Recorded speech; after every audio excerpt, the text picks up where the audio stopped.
श्री भावनारायण स्वामी अष्टोत्तरशतं लोके मम क्षेत्राणि नारदा तेषां सर्पपुरी क्षेत्रे यवमात्राधिकं फलं भावनारायण श्रीमान् आरूढपतगेश्वरः आविर्भुवने नारदाय महात्मने అని సర్పవరం శ్రీ భావనారాయణ స్వామి వారి క్షేత్ర మహత్వం. అంటే 108 నారాయణ క్షేత్రాలని దర్శనం చేసుకుంటే ఎంతటి ఫలం వస్తుందో అంతటి కన్నా యవమాత్రాధికం, యవ ఆవగింజంత అధికమైన ఫలితం ప్రాప్తిస్తుంది. ఎక్కడ? సర్పవరంలో వేయించేసి ఉన్న ఈ భావనారాయణ స్వామి వారిని దర్శించుకుంటే. ఎందువల్ల అంతటి ఫలితం వస్తుందండి ఇక్కడ అంటే, ఈ క్షేత్రంలో స్వామి చాలా విశేషంగా వేయించేసి ఉన్నారు. ఏమిటా విశేషము? గరుడ వాహనం మీద కూర్చుని ఉన్న మహావిష్ణువు.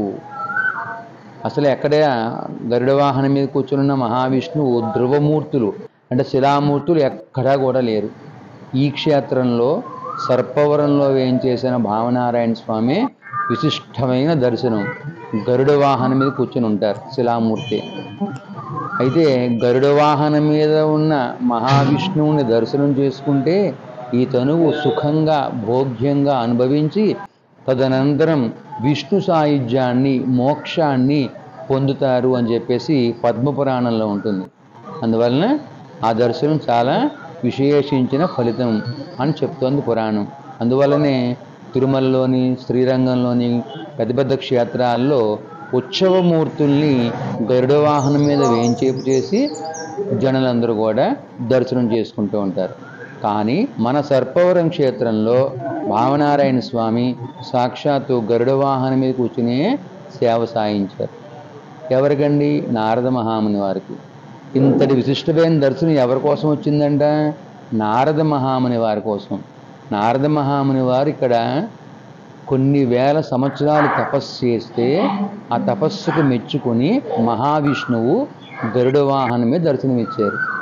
ఇలా గరుడ వాహనం మీదే కూర్చుని దర్శనం ఎందుకు ఇచ్చారు అంటే, నారద మహాముని వారు తపస్సు చేస్తూ ఉన్నప్పుడు ఆయన యొక్క భావంలో ఏ రూపమైతే ఉందో ఆ భావ రూపంగా దర్శనమిచ్చారు.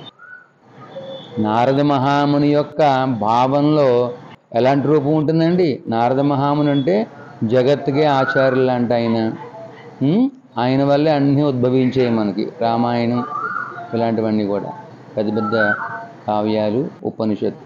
అయితే నారద మహాముని వారి యొక్క మనస్సులో భావంలో ఉత్కృష్టమైన దర్శనం ఉంది. అదే గరుడ వాహనం మీద ఉన్న మహావిష్ణువు. అందువలన ఆ గరుడ వాహనం మీద ఉన్న మహావిష్ణువు నారద మహాముని యొక్క భావ రూపంగా స్వామి సాక్షాత్కరించి నారద మహాముని వారికి ఏం కావాలో దాన్ని స్వామి ఇచ్చారు.